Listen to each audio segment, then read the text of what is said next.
तर आता आपण आर एम एस व्हॅल्यू जो टॉपिक आहे तो आपण आता शिकणार आहे. तर हा very very very important point आहे की या पॉईंटवर आतापर्यंत तुम्हाला प्रत्येक एक्झाममध्ये एखाद क्वेश्चन विचारलेला आहे आर-एम-एस व्हॅल्यू या पॉईंटवर. त्यामुळे हा पॉईंट आता खूप इम्पॉर्टंट आहे आणि तो आपण आता शिकून घेणार आहे. तर आर-एम-एस व्हॅल्यू आता हे त्याचं पूर्ण जे टेक्निकल स्टेटमेंट आहे ते मी इथे लिहिलेलं आहे. ठीक आहे, तर ते वाचूया पहिल्यांदा. काय तर स्टेडी करंट म्हणजे DC current which flows through the resistor of known resistance for a given time period, then as a result same quantity of heat is produced by the alternating current when flows through the same resistor for the same period of time is known as RMS value or effective value. ठीक आहे, तर समजलं नसेल तुम्हाला जास्त तर व्यवस्थित सांगतो. काय की आर-एम-एस व्हॅल्यू म्हणजे नक्की काय असतं की सपोज हा एक रेजिस्टन्स कन्सिडर करा. ठीक आहे, हा एक रेजिस्टन्स कन्सिडर केला. ठीक आहे, तर ह्या रेजिस्टन्सची एक व्हॅल्यू आहे की जी आपल्याला माहिती आहे. आपण काय केलं पहिल्यांदा, बघ हा एक रेजिस्टन्स आपण कन्सिडर केलाय. ठीक आहे, हा एक रेजिस्टर कन्सिडर केलाय, हा दुसरा रेजिस्टर कन्सिडर केलाय. ठीक आहे, सेम व्हॅल्यू दोघांची 10 ओहम 10 ओहम. फॉर एक्झाम्पल हे तुम्हाला समजून सांगण्यासाठी सांगतोय. पहिल्या केसमध्ये मी काय केलं, पहिल्या केसमध्ये मी इथं डीसी करंट अप्लाय केला. ठीक आहे, आणि दुसऱ्या केसमध्ये मी एसी अप्लाय करणार आहे.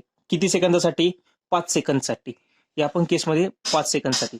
ठीक आहे, तर पहिल्या केसमध्ये मी जे डीसी अप्लाय करणार आहे, ठीक आहे, 5 सेकंदसाठी, तर असा करंट यातून फ्लो होणार आहे. करंट फ्लो झाल्यानंतर हीट प्रोड्यूस होणार आहे. यामध्ये हीट प्रोड्यूस होणार. त्या हीटचा फॉर्म्युला काय असतो? I²R × T. ठीक आहे, तर ह्याचा रेजिस्टन्स एक काहीतरी आहे 10 ओहम. याचा या आपण 5 सेकंदसाठी इथनं करंट फ्लो केलाय आणि यातनं काहीतरी करंट फ्लो होईल. ठीक आहे, तर यामुळे एक हीट प्रोड्यूस होईल समथिंग. ठीक आहे, तर आपण हे धरू की 100 ज्यूल्स एवढी हीट प्रोड्यूस झाली. तर एसी मध्ये मला असा किती करंट यातनं मी फ्लो केला पाहिजे की ज्यावेळी सेम हीट प्रोड्यूस होईल? किती? 100 जूल एवढीच हीट प्रोड्यूस झाली पाहिजे. टाइम पण 5 सेकंदच असला पाहिजे. तर एसी मध्ये मला किती इथनं करंट किंवा किती मला व्होल्टेज प्रोव्हाइड करावं लागेल ज्यावेळी हीट 100 जूल येईल? तर तो जो करंट असतो किंवा ती जी व्हॅल्यू ऑफ व्होल्टेज असते त्याला आपण म्हणतो R-M-S value off voltage or current. ठीक आहे, म्हणजे नक्की काय की डीसीच्या केसमध्ये ज्यावेळी आपण पर्टिक्युलर टाइम पिरियडसाठी, ठीक आहे, करंट प्रोव्हाइड करतो डीसी करंट, त्यावेळी रेजिस्टन्स मध्ये हीट प्रोड्यूस होते. तर सेम अमाऊंट ऑफ हीट मला इन केस ऑफ एसी मध्ये मला प्रोव्हाइड करायची. ठीक आहे, तर त्यासाठी सेम टाइम पिरियड आहे. मग किती व्हॅल्यू ऑफ करंट त्यातनं फ्लो झाला पाहिजे तर तेवढी हीट प्रोड्यूस होईल. तर ती जी व्हॅल्यू ऑफ करंट असते त्याला आपण म्हणतो आर-एम-एस व्हॅल्यू ऑफ करंट. ठीक आहे, आर-एम-एस चा फुल फॉर्म काय असतो? आर-एम-एस म्हणजे काय? Root mean square. Root mean square value of current ती किती प्रोव्हाइड करावी लागेल त्याला. तर हा जो करंट असेल तेवढी, तर त्याला आपण आर-एम-एस व्हॅल्यू आपण म्हणतो. ठीक आहे, तर तुम्हाला हे आर-एम-एस व्हॅल्यूचं डेफिनेशन तरी समजली. तर आर-एम-एस व्हॅल्यूलाच दुसरं नाव काय की इफेक्टिव्ह व्हॅल्यू. आर-एम-एस व्हॅल्यूचं दुसरं नाव काय? Effective value. आता RMS value is equal to what? Square root of means of squares of instant value.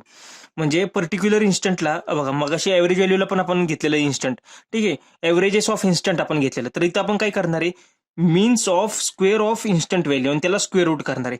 म्हणजे मी या इन्स्टंटला एक व्हॅल्यू फाइंड आउट केली, या इन्स्टंटला व्हॅल्यू फाइंड आउट केली, इथं फाइंड आउट केली, इथे आणि इथे. ठीक आहे, म्हणजे किती इन्स्टंटला घेतली? 1 2 3 4 5. मी 5 इन्स्टंटला करंटची व्हॅल्यू फाइंड आउट केली. तर मी काय करणार? या इन्स्टंटचा करंट I1 आहे, तर मी I1चा स्क्वेअर. या इन्स्टंटचा करंट I2 आहे, तर I2चा स्क्वेअर, I3चा स्क्वेअर, I4चा स्क्वेअर आणि I5चा स्क्वेअर. म्हणजे मी इन्स्टंट व्हॅल्यूज आहेत ना करंटच्या, त्यांचा मी स्क्वेअर केला आणि डिवायडेड बाय मी 5 केलं, म्हणजे त्याचा मी मीन घेतला.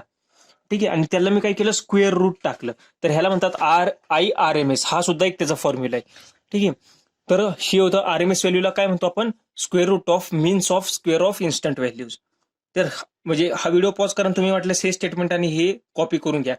दुसरं काय? RMS value of current. आर-एम-एसचा हे आता विचारले की आपल्याला फॉर्म्युला. तर मगाचा फॉर्म्युला कसा होता? I average is equal to 1/T integration 0 to T x of t dt एवढाच होता. पण आय-आर-एम-एसचा मी फॉर्म्युला सांगतो. आय-आर-एम-एसचा square is equal to 1/T 0 to T x of t d t आहे ना, तिथं फक्त x square of t d t करायचं. ठीक आहे, आणि इथं ॲव्हरेज व्हॅल्यू होतं तिथं आर एम एस व्हॅल्यू त्याला स्क्वेअर करायचं. आता जर मी हे स्क्वेअर रूट जर काढलं तर कसं येतंय, इथं under square route 1/t over integration 0 to t x of t d T. हे स्क्वेअर रूटने कॅल्क्युलेशन थोडेसे टफ होतात किंवा टफ जातं मुलांना सॉल्व्ह करायला, त्यामुळे मी हे स्क्वेअर रूट जनरली घेत नाही. मी काय करतो, squaring on both the sides केल्यावर आय आर एम एसचा square is equal to 1/t integration 0 to t x of x square t d t. इथे एक्स स्क्वेअर आहे, x square of t d t. ठीक आहे, तर हा त्याचा main formula आहे. तर आता आपण काय करूयात की ही जी एसी वेव्हफॉर्म आहे, ठीक आहे, मी एक करंटची वेव्हफॉर्म घेतली. इथं व्होल्टेजची असली तरी चालते, करंटची काही प्रॉब्लेम नाही. इथं मी करंटची वेव्हफॉर्म कन्सिडर केली. ठीक आहे, तर या करंटच्या वेव्हफॉर्मची मला R M S value find out करायची. तर मग आपल्या फॉर्म्युल्यानुसार काय, टाइम पिरियड काय ह्याचा 2 पाय, मग 1/2 पाय ओव्हर इंटिग्रेशन 0 to 2 पाय. आता या वेव्हफॉर्मचं इक्वेशन काय बरं, आपण काय कशामध्ये रिप्रेझेंट करतो, I M sine omega t, तर त्याचा स्क्वेअर आहे म्हणून I M sine omega t whole square d t. ठीक आहे, तर आता हे 1/2 पाय एज इट इज, 0 to 2 पाय एज इट इज. ठीक आहे, मग ह्याचा आय एमचा स्क्वेअर आणि साइन स्क्वेअर ओमेगा टीचा स्क्वेअर डी टी. हे तर झालं. आता यानंतर पुढे काय होणार आहे, तर आता यानंतर इथं काय होणार आहे, इथं I M square sine square omega t d t एवढं तर आपण लिहिलं. तर यानंतर मी काय केलं, इथला जो आय एम आहे हा बाहेर घेतला, मग इथं आय एम स्क्वेअर अपॉन 2 पाय. आता ब्रेक इथं राहिलं फक्त integration sign square omega T. आता साइन स्क्वेअर ओमेगा टीचा फॉर्म्युला तुम्हाला माहिती आहे, साइन स्क्वेअर थिटाचा फॉर्म्युला काय, 1 - cos 2 थीटा डिवायडेड बाय 2. हा फॉर्म्युला आहे साइन स्क्वेअर थिटाचा. मग इथं थिटाच्या जागी फक्त ओमेगा टी आहे. ठीक आहे, मग मी काय केलं, 1/2 सेपरेट लिहिला, 1/2 minus cos 2 theta cos 2 omega t divided by 2. हे मी सेपरेट लिहिलं दोन्ही आणि डी टी. ठीक आहे, मग आता काय केलं, सेपरेट इंटिग्रेशन 1/2चं इंटिग्रेशन त्याला फक्त टी आलं, पण लिमिट त्यामध्ये काय 2 पाय -0 म्हणून इथं फक्त 2 पाय आलं. ठीक आहे, डायरेक्ट लिमिट पुट केले मी. मायनस हा जो डिवायडेड बायचा 2 आहे तो मी इथे लिहिला 1/2. इथं राहिलं फक्त आता काय cos 2 omega t. Cos 2 omega टीचं इंटिग्रेशन काय येणार, sine 2 omega t divided by 2. ठीक आहे, तर sine 2 omega t divided by 2. आता ह्याच्यामध्ये आपल्याला फक्त लिमिट पुट करायचे 0 to 2 पाय. मग हा आय एम स्क्वेअर अपॉन 2 पाय एज इट इज. आता हा 2 आणि हा 2 कॅन्सल झाले, मग राहिलं फक्त पाय. मायनस आता 1/2 डिनॉमिनेटरचा हा 2 आणि हा 2 या दोघांचं मल्टिप्लिकेशन होणार, तर 4. आता साइन 2 ओमेगा टी, आता ह्याच्यामध्ये टीच्या इथं 2 पाय फक्त पुट करायचं, लिमिट पुट करायचे. मग काय आलं, साइन 2 × 2 पाय मायनस साइन 0 आलं, हा 0 साइन 0 आणि इथं 2 पायची लिमिट पुट केली.